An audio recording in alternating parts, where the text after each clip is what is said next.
स्वागत छ। नमस्कार। हजुर नमस्कार सर, आराम कुशल हुनुहुन्छ? म ठिक छु, राम्रै छ। धरानमा तपाईँसँग एउटा महत्त्वपूर्ण भेट भएको छ सर। हजुर त्यही भेटमा तपाईँसँग केही प्रश्नहरू लिएर पनि आएको छु सर। विशेष गरेर तपाईँ र म प्रत्यक्ष अप्रत्यक्ष रूपमा चिन्जान भए पनि तपाईँलाई पहिलोपटक मिडिया मार्फत देख्नुहुने आम महानुभावहरूको निम्ति हजुरको छोटो परिचय दिनुहोस्। हजुर हस्, मेरो नाम राजेन्द्र शर्मा।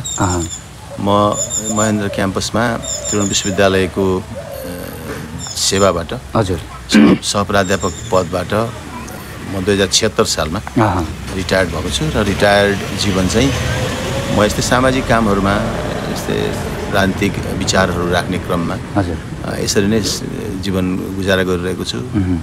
र अब मेरो खासमा अहिले पारिवारिक जिम्मेदारी पनि केही पनि छैन, किनभने सबै पखेटा लागिहाले छोराछोरीको। अब हामी दुईजना मात्रै बाँकी छौँ र यसरी नै जीवन चलिरहेछ अहिले। अब जीवनमा त्यतिकै धेरै शिक्षण पेसामा हजुरले जुन किसिमको अनुभव बटुल्नु भएको छ, त्यो पक्कै पनि समाज र देशको लागि कति ठुलो योगदान हो भन्ने विषयमा पक्कै पनि भन्नै परेन। तर रिटायर्ड लाइफमा जब अलिकति उमेर पनि ढल्किँदै जान्छ नि सर, त्यस पछाडिको जीवन चाहिँ कस्तो हुँदो रहेछ? रिटायर्ड लाइफको एउटा मजा हुँदो रहेछ क्या। मानिसलाई आफ्नो जागिरको लिगासी भन्छौँ नि हामी, धङधङी। त्यो जागिरको धङधङी रहिरह्यो भने चाहिँ त्यो मानिस एकदमै निष्क्रिय पनि र चिन्तित हुँदो रहेछ। जब जागिरको धङधङी छुट्छ नि, मैले त रिटायरमेन्ट लिएको त अब मेरो लागि बाँच्न हो नि। हिजो अस्ति जो म जागिरमा थिएँ, म विद्यार्थीहरूको लागि बाँच्थेँ, म परिवारको जिम्मेदारी उठाइरहेको थिएँ, म छोराछोरीको लागि बाँच्थेँ। अब चाहिँ बल्ल रिटायर भएपछि मैले आफ्नो लागि बाँच्न सुरु गरेँ। अब मैले मेरो लागि बाँच्दा म के गर्न सक्छु त? म कतिसम्म योगदान दिन सक्छु समाजलाई, म देशलाई कति योगदान दिन सक्छु? मैले त मेरो खुसीको लागि बाँच्ने, यसरी सोच्ने गरियो भने त्यो रिटायर्ड लाइफ चाहिँ धङधङी रहित र एकदमै फ्रिडम सहितको, स्वतन्त्रता सहितको हुँदो रहेछ। र अहिले म त्यही स्वतन्त्रता सहितको रिटायर्ड लाइफ बाँचिरहेको छु। र रिटायर हुने सबै साथीहरूलाई म विनम्रतापूर्वक अनुरोध गर्छु कि तपाईँहरू त्यो जागिरको धङधङीबाट मुक्त हुनुहोस् र समाजका लागि जे गर्न सकिन्छ निष्पक्ष आँखाले, थर्ड आईबाट, तेस्रो आँखाबाट जे गर्न सकिन्छ त्यसो गर्नुहोस्। हजुर, सरसँग थुप्रै प्रश्नहरू छन्, म केही समयमा राख्नेछु। मेरो केही जिज्ञासा त छँदैछ, तर अहिले धरानको विषयमा आउँछ। अब तपाईँ धरान विजयपुर निवासी पनि हुनुहुन्छ। लामो कालखण्डमा विभिन्न परिस्थितिहरू, विभिन्न अवस्थाहरू यो देशमा आइपुग्यो। राजनीतिक घटनाक्रमहरू निरन्तर रूपमा परिवर्तन हुँदै जनताले विकल्प यो पो होला कि त्यो पो होला कि, कहिले काङ्ग्रेसलाई, कहिले एमालेलाई, कहिले माओवादीलाई, कहिले केलाई हुँदा हुँदा विगत 3 वर्षदेखि धरानको माहौल अलिकति फरक देखिन्छ सर। यो क्रान्तिकारीको भूमि भनेर चिनिन्थ्यो धरानलाई कुनै दिन। स्वतन्त्र मेयर हर्क साम्पाङज्यू लौरो चुनाव लिएर जब मनोनयन दर्ता गरे र आम धरानी नागरिकले उहाँलाई सम्बोधन गरेर नगर प्रमुखको रूपमा निर्वाचित भए पश्चात धरानलाई श्रमको सहरको रूपमा अलिक धेरै परिचित गरेको पाइन्छ। कसरी हेर्दै हुनुहुन्छ सर तपाईँले? हर्क साङपाङ एउटा परिणाममुखी अभियन्ता हुन्। उनी जुन बेला अभियानमा थिए, हजुर, खानेपानीमा व्यथिति भयो, उनलाई लाग्यो। हजुर, उनी खानेपानीको मुहा नै पुगिहाल्थे आफै एक्सनमा। नगरपालिकामा व्यथिति भयो, नगरपालिकाको साइनबोर्डै ठोक्न पुगिहाल्थे। सर्दु खोलामा ढुङ्गा गिट्टीको ठेक्कामा व्यथिति भयो, सर्दु खोलामै कार्यकर्ता लिएर पुगिहाल्थे त्यो ढुङ्गा गिट्टीको व्यथितिलाई रोक्नलाई, त्यहाँको डोजर ट्र्याक्टर रोक्नलाई। यसरी व्यथितिहरूका विरुद्ध आन्दोलन गर्दा गर्दा खानेपानीको एउटा एडिबीको प्रोजेक्ट आएको थियो। त्यो प्रोजेक्टका विरुद्ध पनि हर्क साङपाङ चाहिँ यो प्रोजेक्ट गलत छ भन्नेका विरुद्ध पनि हर्क साङपाङ उभिएका थिए। खानेपानीको समस्याले समाधान गर्दैन भन्नेमा उनको जोड थियो।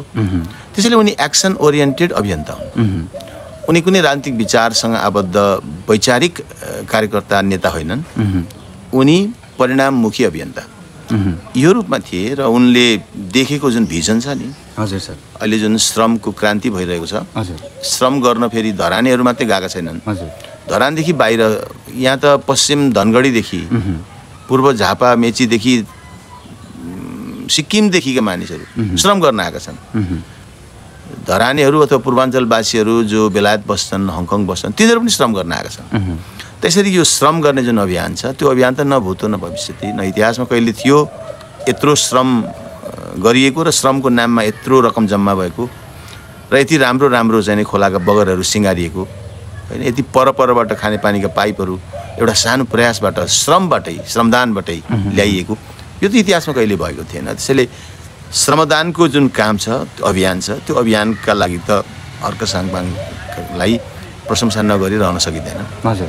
त्यसैले यो विगत 3 वर्षमा जे भएको छ, गाली गर्नेहरूले उनलाई ढुङ्गा मेयर पनि भन्छन्, ढुङ्गा बोक्ने मेयर पनि भन्छन्, तर उनले श्रमदानको क्षेत्रमा पुर्याएको योगदान चाहिँ अतुलनीय छ। र अहिले त्यही कामबाट, उनले गरेकै कामबाट त्यहाँ माथि एउटा पार्क बनेको छ, फुस्रेमा बीपी पार्कसँगै त्यो एसटीएस रोज गार्डन पनि छ, त्यहाँनिर धरान आरा धरान पनि छ, त्यो पार्क छ।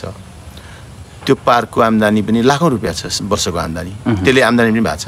त्यो चाहिँ सानो काम देखिन्थ्यो सुरुमा, अहिले समष्टिगत रूपमा हेर्दा नगरपालिकालाई आम्दानी पनि भएको छ। त्यसैले गर्दा त्यसलाई सकारात्मक रूपमा लिनुपर्छ अर्क साङपाङले गरेको त्यो कामलाई।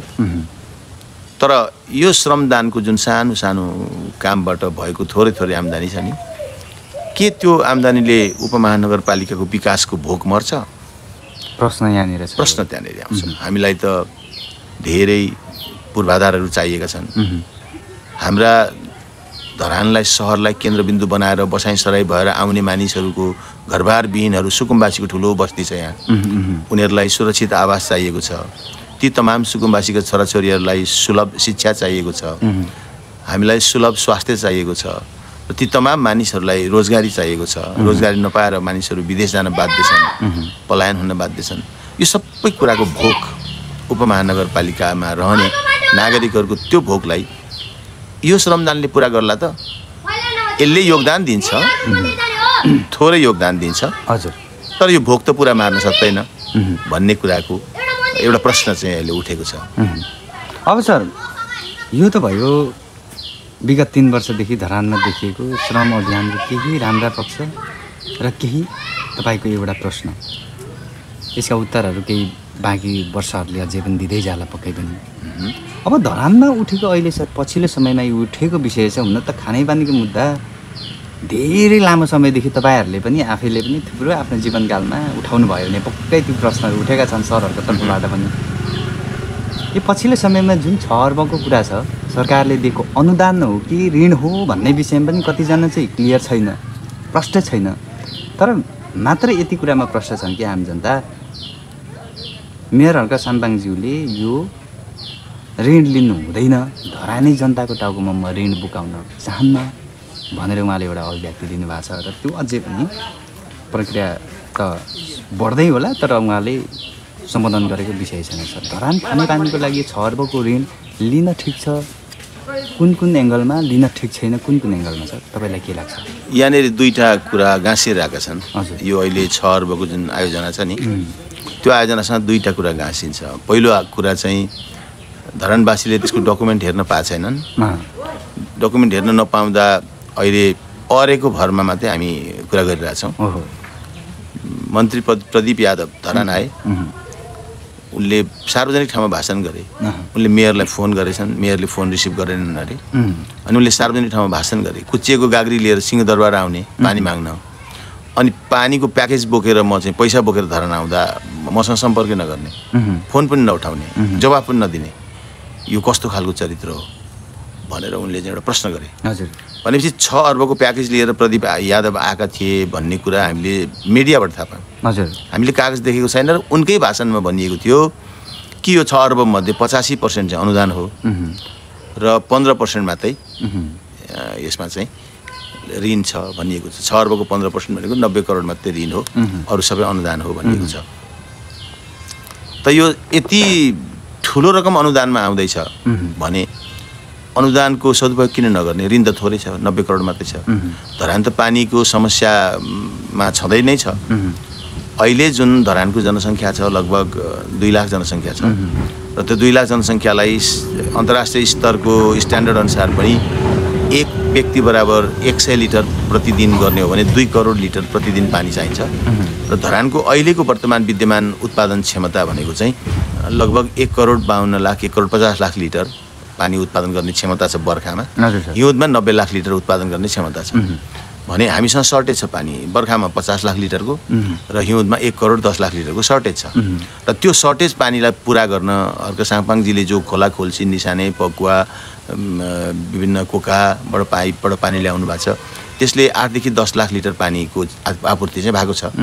त त्यतिले मात्रै पनि त्यो डेफिसिटलाई पुरा गर्न सक्दैन। त्यसैले हामीलाई अर्को आयोजना त चाहिएकै छ, पानी त खुवाउनै पर्नेछ। हजुर, ऋण लिएर म खुवाउँदिनँ उहाँले भन्नुभएको छ। ऋण त पहिले पनि 216 करोड हामीले लिएकै हो। 216 करोड पैसामध्ये 35% ऋण थियो त्यहाँ पनि। हजुर, अहिले पनि 6 अर्ब मध्ये 15% मात्रै ऋण छ। त्यसैले ऋण लिएर त्यो 85% को अनुदानको सदुपयोग गरेर पानी पर्याप्त खुवाउन सक्ने सम्भावना छ भने त्यो लिएको राम्रो हुन्छ। एक कुरा, प्रश्न 1 त्यहाँनिर छ। प्रश्न 2, पानी कुन खुवाउने त भन्दा पानी त कोसीको खुवाउने।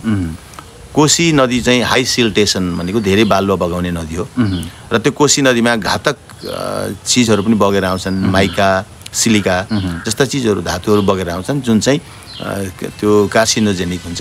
त्यो खायो भने क्यान्सर हुने सम्भावना हुन्छ।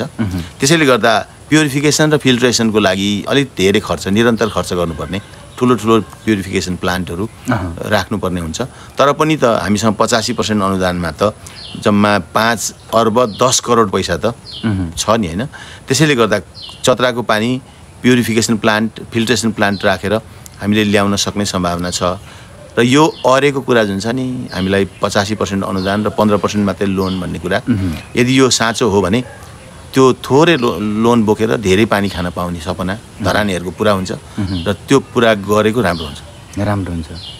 यो सरको आफ्नो तर्फबाट अब कतिले चाहिँ भनेका छन् यदि मेयर हर्क साम्पाङज्यूले त्यो अनुदान लिएमा उहाँको एजेन्डा के त, उहाँको फेरि आउने दिनमा कुन एजेन्डा बोकेर चुनावमा आउनुहुन्छ भन्ने प्रश्नहरू पनि छन्। तर कतिले चाहिँ फेरि यो पनि भन्छन् कि एउटा असल अभिभावकले आफ्नो छोराछोरीलाई पढाउनका निम्ति, हुर्काउनका निम्ति, बढाउनका निम्ति सम्बन्धित कुनै ठाउँबाट, कुनै व्यक्तिबाट ऋण लिएर भए पनि छोराछोरीको पेट चाहिँ भोको राख्नु हुँदैन, तर ऋण तिर्ने वातावरण चाहिँ अग्रिम बनाउनुपर्छ पनि भन्छन्। कसरी हेर्नु भएको छ सर? यो कस्तो छ भने धरानको खानेपानी जति बेर खानेपानी संस्थानलाई खानेपानी बोर्डमा हस्तान्तरण गरियो नि, हजुर, त्यो बेलाको आम्दानी जुन खानेपानीको आम्दानी थियो, संस्थानको आम्दानी, त्यो संस्थानको आम्दानी हाराहारी 10 करोडको हाराहारीमा थियो। त्यति बेला 5 रुपियाँ युनिट थियो पानीको दाम। अहिले त्यो पानीलाई 25 रुपियाँ 30 रुपियाँ युनिट बनाइएको छ। पानीको दाम पनि बढेको छ। एडीबीको ऋण तिर्नको लागि भनेर त्यो पर युनिट पानी 1000 लिटर पानीको 30 रुपियाँ बनाइएको छ। अनि जलाधार संरक्षण भनेर जलाधार संरक्षणका लागि पर ग्राहक हामीसँग अहिले 28,000 जति धारा छन्। हरेक धारा बापत 20 रुपियाँ लिने गरिएको छ। 5,60,000 त 28,000 धाराको हरेक महिना त्यो जम्मा पनि हुन्छ र त्यो 5,60,000 भनेको झन्डै 65 लाख रुपियाँ चाहिँ हरेक वर्ष त्यो धाराको शुल्क बापत मात्रै पनि आउँछ। पहिले 10 करोड महिनाको आउँथ्यो, अहिले त्यसलाई 6 गुणा बढाइयो। 60 करोड आउनुपर्ने हो होइन, 65 लाख अर्को एक्स्ट्रा पनि आउँछ। तर अप्ठ्यारो के छ भने यो एडीबीको प्रोजेक्टमा जति पनि पानी उत्पादन गरियो सबै जङ्गलमा कुवा खनेर गरियो। कुवा खनेर गरेपछि त्यहाँ त बिजुलीले तान्नुपर्छ। बिजुलीले तानेपछि बिजुलीको खर्च आउँछ। महिनाको 35 देखि 40 लाख रुपियाँ बिजुलीको खर्च आउँछ र त्यो महिनाको 40 लाखै आउँदा पनि 5 करोड रुपियाँ वर्षको बिजुली खर्च जान्छ। त त्यति जाँदा पनि हामीले एडीबीको ऋण तिर्न सक्ने पैसा त्यो बढाएको शुल्कबाट, खानेपानीको शुल्कबाट हामीले उठाएकै छौँ। त्यसैले पैसा ऋण कहाँबाट तिर्ने भन्ने कुरै छैन।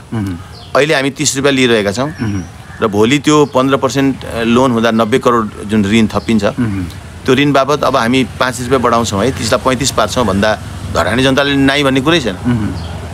एउटा उपाय, अहिले 5 लाई 30 बनाउँदा हामी ओके गरिरहेछौँ। अब भोलि 30 लाई 35 बनाउँदा हामीले त विरोध गर्ने कुरै छैन। पानी खेलो चलाउन पाइन्छ भने हामीलाई 35 रुपियाँ पनि तयारै छौँ तिर्न। त्यसैले ऋण तिर्ने उपाय फेरि पनि निस्किन्छ। एक कुरा।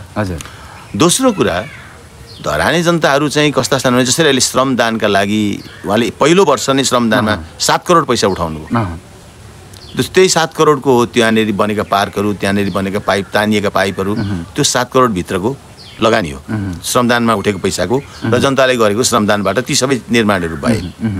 अब खानेपानी हामीले यसरी ऋण हाल्नुपर्ने भयो 90 करोड, नगरपालिकाले सक्दैन। लु 90 करोड धरानी जनता तिमीहरू नै सेयर हाल, तिमीहरू खानेपानीको मालिक हुन्छौ भनेर एउटा घोषणा उहाँले गर्नुभयो भने कसैले 2 लाख, कसैले 5 लाख, कसैले 3 लाख, कसैले 4 लाख हालेर 90 पुर्याएनन् भने पनि 30 करोड त उठ्छ नि। अब त्यो 30 करोडको मालिक धरानी जनता भए 60 करोड नगरपालिकाले ऋण हाल्छ। 60 करोड चाहिँ हामी बिस्तारै तिरौँला। त्यसैले ऋण तिर्ने समस्या होइन। समस्या कहाँनिर हो भने तपाईँले अघि एउटा सानो प्रश्न गर्नुभएको थियो, पानीको समाधान भइगयो भने त हर्क साङपाङले कुन एजेन्डा लिएर जान्छन् त? एजेन्डै सकिन्छ नि त। त्यो पनि प्रश्न छ। कम्युनिजमलाई गाली गर्दा त्यसै भनिन्छ। के भनिन्छ भने कम्युनिजमको अवस्था आएपछि, साम्यवादको अवस्था आएपछि त साम्यवाद एउटा त्यो काल्पनिक अवस्था हो जुन काल्पनिक अवस्थामा सबै मानिसहरू बराबर हुन्छन्, सबैको आम्दानी बराबर हुन्छ, सबैको सन्तुष्टि लेभल 100 हुन्छ। पूर्णरूपमा वर्गहीन समाज। त्यो वर्गहीन समाज हुन्छ र सबैको सन्तुष्टिको तह 100 हुन्छ। अहिलेको मार्केटिङको भाषामा भन्दा होइन, सबैको सन्तुष्टिको तह 100 हुने अवस्थामा चाहिँ साम्यवाद हो भनेर हामी भन्छौँ नि। यो रोजगारीको पूर्णता, पूर्ण रोजगारी, पूर्ण शिक्षा होइन, यस्तो खालको अवस्था चाहिँ साम्यवाद हो। तर त्यो साम्यवाद चाहिँ एक खालको युटोपिया हो, त्यो काल्पनिक दृश्य हो, त्यो काल्पनिक अवस्था हो भनिन्छ। लाग्ने कम्युनिस्टहरू चाहिँ साम्यवादमा जाने भन्छन्, तर त्यो काल्पनिक हो पनि भन्छन्। भनेपछि हामीलाई त गुमराहमा बिचैमा छोड्ने रहेछन् नि। त्यो देखिन्छ सर। अब हेर्नु न, सिद्धान्तले के भन्छ? साम्यवादमा जाने, तर साम्यवाद त काल्पनिक हो, त्यो अवस्था हुनै सक्दैन भने। भलै समाज विकासको क्रममा सुरुवाती त आदिम साम्यवाददेखि नै भएको होइन। आदिम साम्यवाद त बाँडेर खाने थोरै आवश्यकता, बाँच्ने मात्रै आवश्यकता, अरू आवश्यकता थिएन। मात्र बाँच्ने, सुरक्षा बाँच्नु, त्यति हो। अब यो बाँच्नु र सुरक्षा मात्रै हुने साम्यवाद त अहिले पनि हुनसक्छ, तर अहिलेको आवश्यकता त विविध छन्। अहिले त पढ्ने, लेख्ने प्रविधि धेरै चिज छन् होइन। यो सबै चिज पुर्याउनलाई त्यस्तो खालको साम्यवाद चाहिँ अब काल्पनिक हो। यता साम्यवाद काल्पनिक पनि भन्ने, अनि हामी साम्यवादको बाटो जाने पनि भन्ने हो। हामीलाई त गुमराहमा राख्यो नि त कम्युनिस्टहरूले। अब काङ्ग्रेसहरूको प्रजातान्त्रिक समाजवाद पनि त्यस्तै छ। समाजवाद भनेको के हो त? समाजवाद भनेको सबैको समानता हो। त्यहाँ पनि वर्गहीनताको कुरा छ, त्यहाँ पनि धनको समान वितरणको कुरा छ, आपूर्तिको समान वितरणको कुरा छ। के धनको समान वितरण र आपूर्तिको समान वितरण अहिले भइरहेको राज्य व्यवस्थाबाट सम्भव छ? अहिले 35,000 जो निर्वाचित प्रतिनिधिहरू छन् तिनीहरूले भत्ता खाएका छन्। खै किसानको छोराले भत्ता पायो? मजदुरको छोराले भत्ता पायो? जसका लागि राजनीति गरिन्छ ती गरिबहरूले त भत्ता पाएनन् नि। सुकुम्बासी बस्तीमा बस्ने मजदुरले त भत्ता पाएनन् नि। भत्ता त कसले पायो भन्दा तिनै 35,000 राजनीति गर्नेले मात्रै पाए। यसरी हेर्दा के देखिन्छ भने न प्रजातान्त्रिक समाजवादले हामीलाई समाजवादतिर लाँदैछ, न कम्युनिस्टहरूको साम्यवादी व्यवस्थाले हामीलाई साम्यवादतिर लाँदैछ, हामीलाई गुमराहमा राख्दैछ। हर्क साङपाङलाई म त्यहीँ ल्याएर जोड्न चाहन्छु। उनी अभियन्ता थिए, उनको मेयरमा जित्ने पहिलो एजेन्डा पानी थियो। अब पानीको समाधान गरिदियो भने अब अर्को एजेन्डा के हुन्छ भनेर उनी एजेन्डाको खोजी गर्नेतिर लाग्लान्, भौतारिहलान्। त्यसैले पानी उनले समाधान नगरेको हो भनेर आलोचना गर्नेहरू पनि छन्, नभएका होइनन्। देखिन्छ त्यस्तो पनि हो, देखिन्छ। यति थोरै ऋणमा पानीको हाम्रो समाधान हुन्छ भने र पानी उनले स्वीकारण गरे भने उनलाई यो आरोप जुन लागेको छ नि त्यो आरोप सत्य हो भनेर मान्छे जनताले पत्याउनेछन्। उनले त्यत्रो 32 किलोमिटर परबाट कोखाको पानी लिएर आए श्रमदानको भरमा। 42 किलोमिटर परबाट होइन, कोखाको पानी लिएर आए। बिचमा 1-2 पल्ट जङ्गलमा डडेलो पनि लाग्यो, पाइप पनि जल्यो।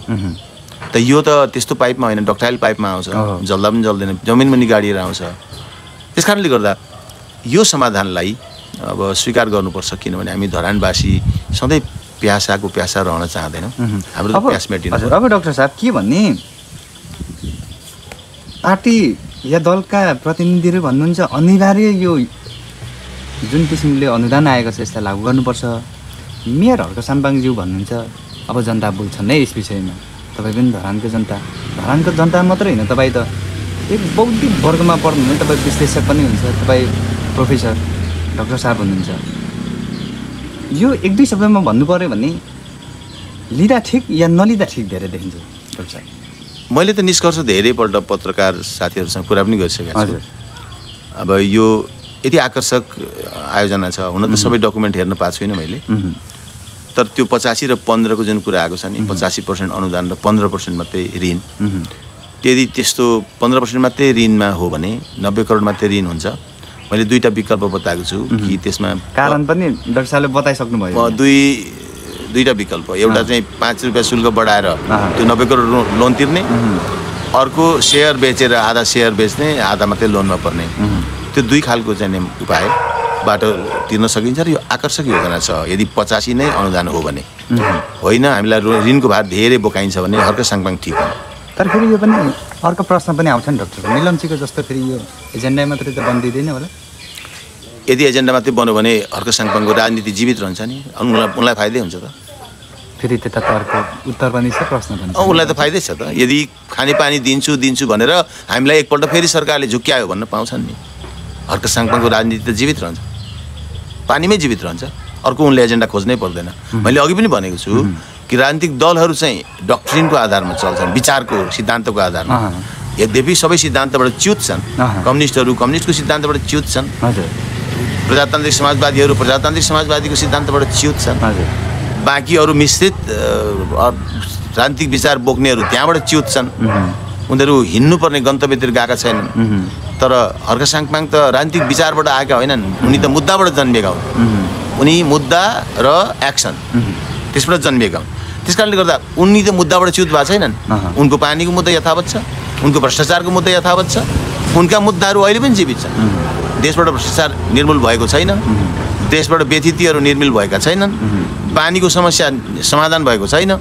उनका मुद्दाहरू अहिले पनि जीवित छन् र उनले यो मुद्दा समाधान गरे भने म कुन मुद्दा लिन्छु भन्ने चिन्तै गर्नु पर्दैन। उनको भ्रष्टाचारको मुद्दा जस्ताको तस्तै छ। उनले हिजो भनेका थिए कि एडिबीको पानीमा भ्रष्टाचार भएको छ, एडिबीको प्रोजेक्टै नसकी कसरी तिमीले प्रोजेक्ट सम्पन्न भयो भनेर चिठी दियौ। उनले नै आफै प्रश्न उठाएका चुनावको बेला। तर उनी मेयर भएर गए, त्यही एडिबीको अहिले व्यवस्थापन बोर्डको अध्यक्ष छन्। तर त्यो व्यथितिलाई उधिन्ने काम, त्यो व्यथितिलाई छानबिन गराउने काम हर्क साङपाङले सुरु गरेका छैन। त्यो मुद्दा उनसँग छँदैछ नि फेरि। अब डाक्टर साहब तपाईँले उहाँको विषयमा र यही प्रश्न र यही एन्सर नै सम्भवतः 3 वर्षदेखि यता धरानको अवस्था कस्तो छ भन्ने लगभग मिल्न पनि सक्छ। धरानलाई 3 वर्षदेखि कसरी हेर्नुहुन्छ भन्ने प्रश्नको उत्तर पनि सायदै आइसक्यो पनि होला डाक्टर साहब। अब लगभग तपाईँले केही समय मात्रै माग्दैछु म। अहिले नेपालको राष्ट्रिय राजनीति तपाईँले नजिकबाट हेर्नुहुन्छ, एमाले र नेपाली काङ्ग्रेसको सरकारले कस्तो किसिमको काम गरेको छ भन्ने आम जनताको टिप्पणी, गुनासो, आलोचना, सुझाव हरेक किसिमले चाहिँ सामाजिक सञ्जालहरूमा दिएको पनि देख्नुहुन्छ। पछिल्लो समयमा राजसभाको घटनाहरू पनि देख्नुभयो। माओवादी केन्द्रको अहिलेको जनार्दन शर्माजीको त्यसै पार्टीभित्रकै आवाजहरू पनि सरले सुन्दै हुनुहुन्छ। अब जनता यो किसिमको राजनीतिबाट वितृष्णा भएकै देखिन्छ डाक्टर साहब। फेरि यता मेयर हर्क साङपाङज्यूले पनि आफ्नो सङ्गठन सुरु गर्नुभएको छ। पूर्व विद्युत प्राधिकरणका कार्यकारी निर्देशक आदरणीय कुलमान घिसिङज्यूले पनि उज्यालो नेपाल अभियान सुरु गर्नुभएको छ। मेयर हर्क साङपाङज्यू र कुलमान घिसिङज्यूहरूको मिल्ने पक्ष पनि एकतामा आउने सम्भावना पनि देखिएको छैन। कतिले भन्छन् अब मेयर हर्क साङपाङज्यूको अभियानले देश बन्छ, कतिले भन्छन् अब कुलमान घिसिङज्यूको सङ्गठनले देश बन्छ, त कतिले भन्छन् कि यही पार्टी चाहिँ फेरि सुध्रेर आए देश बन्छ। समग्र रूपमा सरले भनिदिनुहोस् न सर, अब देश बन्ने विकल्पहरू को हुनसक्छ, के हुनसक्छ? हामीसँग चाहिँ हाम्रो देशलाई राणा शासन गएपछि 7 सालपछि प्रयोगशाला जस्तो बनाइयो। राणा शासन गएपछि एउटा अन्तरिम सरकार बन्यो, प्रयोगशाला जस्तो बनाइयो। प्रयोगशाला भनेको के भने एउटा एक्सपेरिमेन्ट गर्यो, असफल भयो, फेरि अर्को एक्सपेरिमेन्ट गर्यो, अनि असफल भयो, अनि अर्को एक्सपेरिमेन्ट गर्यो। हामी एकपछि अर्को गर्दै 7 सालदेखि नै एक्सपेरिमेन्ट गर्दैछौँ। राणा शासनपछि संयुक्त सरकारको एक्सपेरिमेन्ट गऱ्यौँ राणैसँगको। त्यसपछि राजा त्रिभुवनले प्रत्यक्ष शासनको एक्सपेरिमेन्ट गरे। राजा त्रिभुवनको देहान्त 11 सालमा भएपछि राजा महेन्द्रले अलिक दिन प्रजातान्त्रिक सरकारको एक्सपेरिमेन्ट गरे। 15 सालमा चुनाव गराए जस्तो गरे, 2 वर्ष नटिक्दै त्यो चुनावलाई 2 वर्ष त के भन्नु र 3 महिनामा त्यो सरकारलाई अपदस्थ गरिदिए। र त्यो अपदस्थ गरिदिएपछि उनले पञ्चायतको एक्सपेरिमेन्ट गरे। पञ्चायतले त्यो एक्सपेरिमेन्ट 30 वर्ष चलायो। 46 सालमा बहुदलीय प्रजातन्त्रको एक्सपेरिमेन्ट भयो। त्यो 62-63मा आन्दोलनले त्यसलाई बढार्यो र 63मा गणतन्त्रको एक्सपेरिमेन्ट भयो। र त्यो एक्सपेरिमेन्टमा अहिले हामी छौँ। अहिले हामी एक्सपेरिमेन्टको बिचमा हिजो व्यवस्था बदल्ने एक्सपेरिमेन्ट थियो, अब नेता बदल्ने एक्सपेरिमेन्ट गर्दैछौँ। अहिले व्यवस्था बदल्ने एक्सपेरिमेन्ट थियो, अब नेता बदल्ने एक्सपेरिमेन्ट गर्दैछौँ। अहिले यो खड्गवली भएन, अब रवि लामिछाने भए हुन्थ्यो। अब यो रवि लामिछानेबाट पनि हुँदैन, त्यो पनि हटा भयो। अब अरू जनार्दन भए हुन्थ्यो। अहिले नेता बदल्ने एक्सपेरिमेन्ट गर्दैछौँ। हामी सधैँ प्रयोगशाला जस्तो छौँ नेपाल। त्यसैले 7 सालदेखि आज 82 साल आइपुग्दाको जुन 75 वर्ष छ, हामी प्रयोगशाला र परीक्षणहरूमा यो देश गुज्रिएको छ। तर समस्याको चुरो कहाँनेरि छ भन्ने कुरा सबैलाई थाहा छ, कोही पनि प्रयोग गर्न चाहँदैनन्। त्यो समस्याको चुरो भनेको इमान हो। हाम्रो राजनीति गर्ने व्यक्तिहरूसँग इमानको अभाव छ। सरलाई अलिकति म डाक्टर साहबलाई रोकेँ। जनता सचेत छैनन् भन्ने कुरा कतिवटा सुन्नु पाइन्छ, तर जनता सचेत नभएको भए फेरि यी सरले जुन परिवर्तनहरू कहाँबाट आउँथ्यो होइन? जनताले नेता चुन्न जानेनन् भन्ने एक किसिमको आफ्नो मत अधिकार या मतदानलाई सही ठाउँमा प्रयोग गर्न जानेनन् पनि भन्छन्। फेरि त्यति नजानेको भए यी स्वतन्त्र मेयरहरूको उदय पनि कसरी हुन्थ्यो होला? अब विकल्प कता होला सर? त्यस्तो होइन। कस्तो हो भने तपाईँ यसलाई एउटा घुर्यान सम्झिनुहोस् न।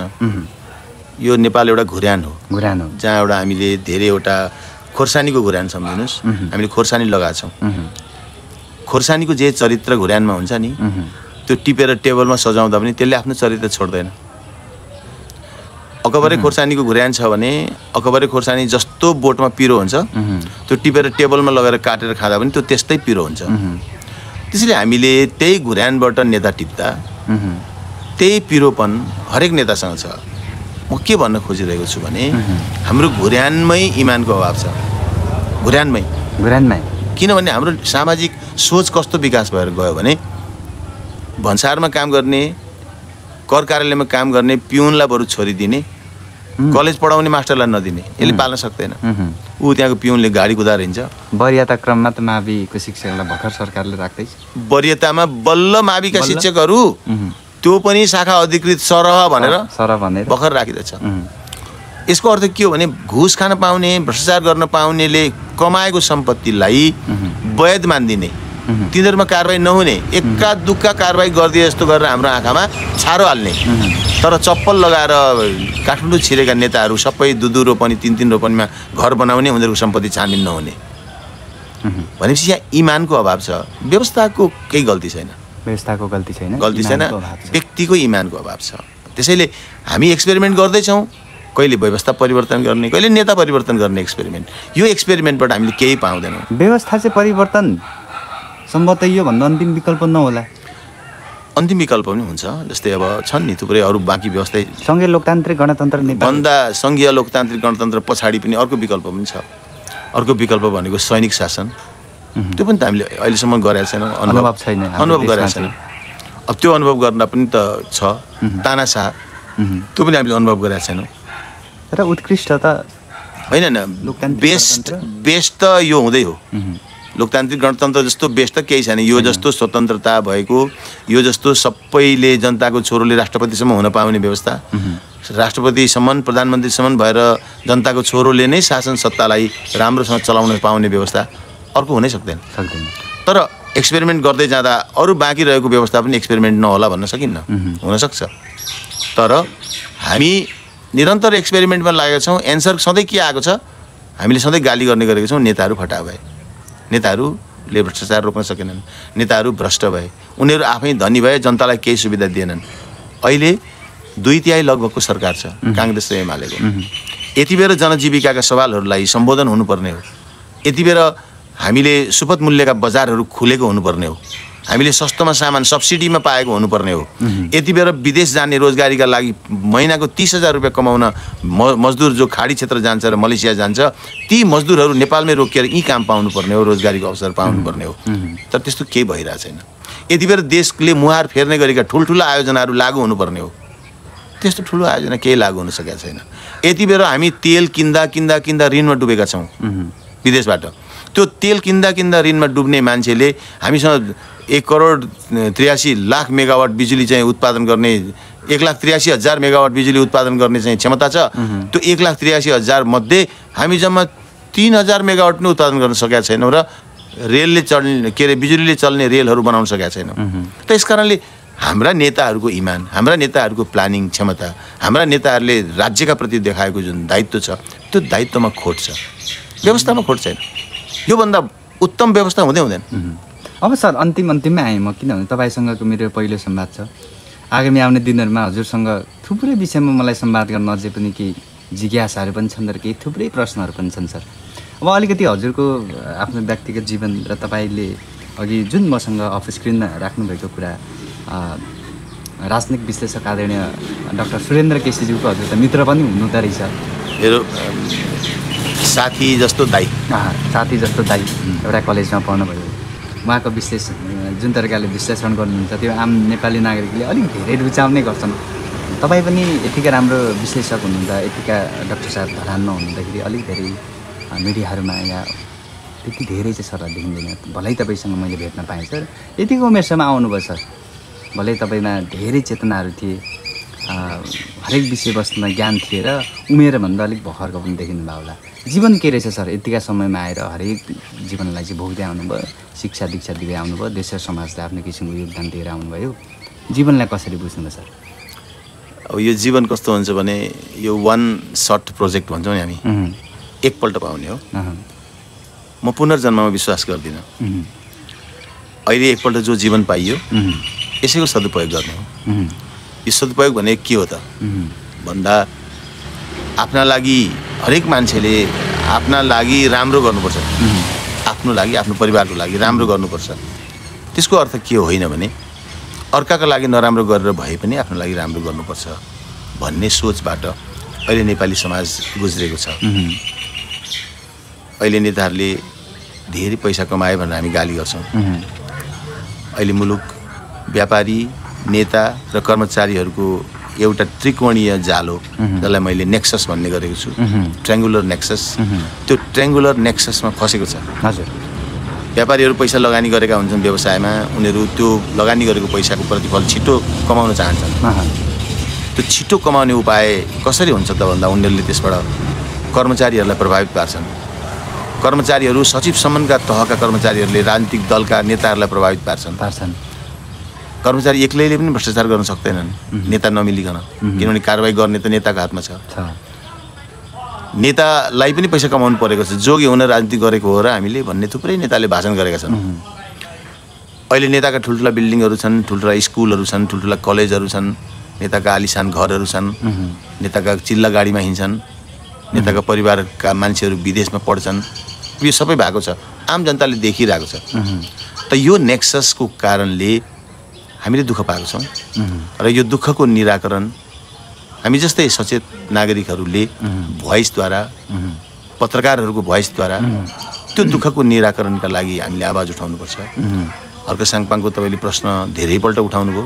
हर्क साङपाङ, गोपी हमाल, बालेन्द्र शाह जस्ता मानिसहरू तिनै नेताले गरेका अनियमित र बदनियतपूर्ण क्रियाकलापका जवाफ हुन्। हिजो राम्रो गरेका थिए भने राजनीतिक दलका नेताले मात्रै जित्थे। हिजो कुन कुन ठाउँमा राम्रो गर्न सकेनन्, त्यो ठाउँको रिस सचेत नागरिक भएका ठाउँहरूमा पोखिए। हिजो हुनसक्छ वीरगन्जमा राम्रो गरेनन् होला, त्यो वीरगन्जका मान्छेको रिस पनि धरानमा पोखियो होला। हिजो विराटनगरमा राम्रो गरेनन् होला, त्यसको रिस पनि काठमाडौँमा पोखियो होला। सचेत नागरिक जहाँ धेरै बस्छन् त्यहाँ त्यो रिस पोखिएर आयो। त्यसैले जीवन भनेको अर्कालाई नबिगारिकन आफू बन्ने हो र त्यो अर्कालाई नबिगारी आफू बन्ने काम प्रत्येक नागरिक इमान्दारीका साथ लाग्यो भने, प्रत्येक नेता इमान्दारीका साथ लाग्यो भने मुलुक आफै बन्छ। राजनीतिमा डाक्टर साहब पूर्ण आदर्श कति आवश्यकता छ या छैन? यस्तो हुन्छ, राजनैतिक सिद्धान्तमा एउटा लेसिस फायर भन्ने छ नि, एकदमै पूर्ण स्वतन्त्रता र लोक कल्याणकारी भन्ने हामी कुरा गर्छौँ। लोक कल्याणकारिताको कुरा र पूर्ण स्वतन्त्रताको कुरा चाहिँ अहिले मात्रै उठेको विषय होइन। 200 वर्ष अगाडिदेखि यो मुद्दा म्याकाभेलीको पालादेखि उठेको मुद्दा थियो। हुँदै हुँदै महात्मा गान्धीसम्म आइपुग्दाखेरि त्यो स्थापित एउटा राजनैतिक सिद्धान्त बन्यो, पूर्ण स्वतन्त्रता पनि र लोक कल्याणकारी राज्य। अब राज्य चाहिँ लोक कल्याणकारी भनेर राज्यको सिद्धान्तमा लेखियो, तर राज्यले लोकको चाहिँ कल्याण गर्न पाएन र यहाँका मानिसहरू चाहिँ पढ्नेको नाममा विदेश गए, श्रम बेच्नको नाममा विदेश गए, अलिअलि यहाँको समस्याबाट भागेर विदेश गए, अलिकति धेरै पैसा कमाउने नाममा विदेश गए र यहाँको ब्रेन ड्रेन हुन्छ नि, यहाँका मान्छेहरूको मस्तिष्क चाहिँ बनाउ मान्छे, डाक्टरहरू, इन्जिनियरहरू चाहिँ हामीले उत्पादन गऱ्यौँ, लाखौँ लगानी गऱ्यौँ तिनीहरूमाथि। उनीहरू फुत्त गएर अमेरिकामा, क्यानाडामा, अस्ट्रेलियामा युरोपमा गएर उनीहरूको आफ्नो सिप उहाँ खर्च गरिरहेछन्।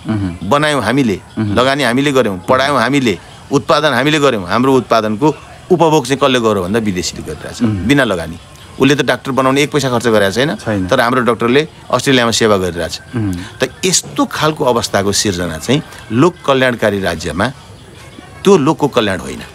त्यसैले राज्यको सिद्धान्त यस्तो छ, देशको आधारभूत सिद्धान्त एकातिर छ, देशको निर्देशक सिद्धान्त एकातिर छ, राजनैतिक कार्यक्रमहरू अर्कातिर छन्। यसरी नेपालका राजनीतिक दलहरू चाहिँ क्रमशः फेल्योर हुने क्रमतिर जाँदैछन्, उनीहरू फेल्योर हुने क्रमतिर जाँदैछन्। आदर्श चाहिन्छ नेतामा, आदर्श बिनाको देश त कामै लाग्दैन। अब हुन त गान्धीले भनेका छन् नि, त्यो इमान बिनाको राजनीति, आदर्श बिनाको व्यक्तित्व र आस्था बिनाको ज्ञान, यो तिनीहरू काम लाग्दैन भनेको छ नि। हो त्यो चिज चाहिँ बिना आदर्शको कुनै राजनीति काम लाग्दैन। मैले डाक्टर साहबलाई अन्तिममा एउटै मात्रै प्रश्न गरेँ, यो अलिकति आग्रह पूर्वाग्रह टाइपको देखिए पनि सोध्नु हुने नहुने थियो, तर आदर्शवान नेता तपाईँले यो उमेरसम्म आउनुभयो नि डाक्टर साहब, देख्नुभयो कोही यो फल्ना नेता चाहिँ आदर्शवान नेतै हो भन्ने? मैले त दुईटा मान्छेलाई म आदर्शवान मान्छु। हजुर, मैले देखेका नेता, समकालीन नेता, एउटा राजा महेन्द्र, एउटा कृष्णप्रसाद भट्टराई, दुईजना आफ्नो सिद्धान्तमा अडिग र देशका लागि अति उपयोगी। किशुनजीको विषयमा त थुप्रै सही बहसहरू उहाँसँगको, उहाँको जीवनलाई हेरेर र उहाँको केही बायोग्राफी पढ्दाखेरि पक्कै पनि उहाँ जस्तो आदर्शवान नेता चाहिँ हामी पनि छैनौँ नै भन्छौँ। उहाँले गरेको त्याग, उहाँले देशका लागि गरेको काम, उहाँले अन्तर्राष्ट्रिय जगतमा अन्तर्राष्ट्रिय मुद्दाहरूको मामलामा भारतसँग गरेका संवादहरू, उहाँले एउटा प्रश्न गर्नुभएको थियो।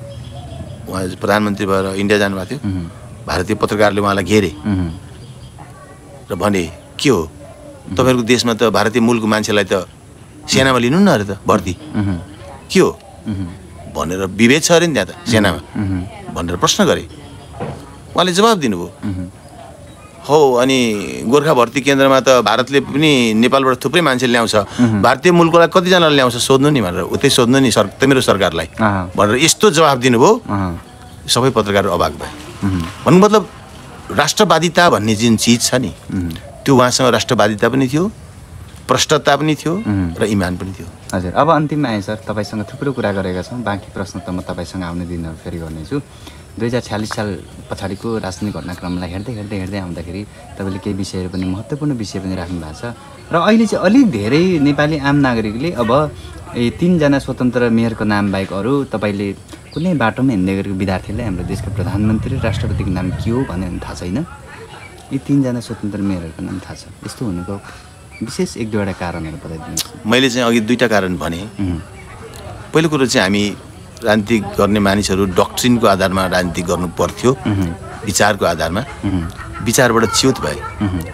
यिनीहरू सबै धनको पछाडि लागेको देखियो, किनभने अघि पनि कुरा गरेँ कि हामीसँग राजनीतिक सिद्धान्तमा आधारित हुन्थे, राजनीतिक दलका विचारमा आधारित, तर ती सबै विचारबाट च्युत भए र भ्रष्टाचारलाई नियन्त्रण गर्न पनि सकेनन् र आफू पनि भ्रष्टाचारमा डुबेका मान्छेहरूलाई कारबाही गर्न नसकेर अघि पनि भन्यौँ हामीले उनीहरू सम्पत्तिका मालिक बने।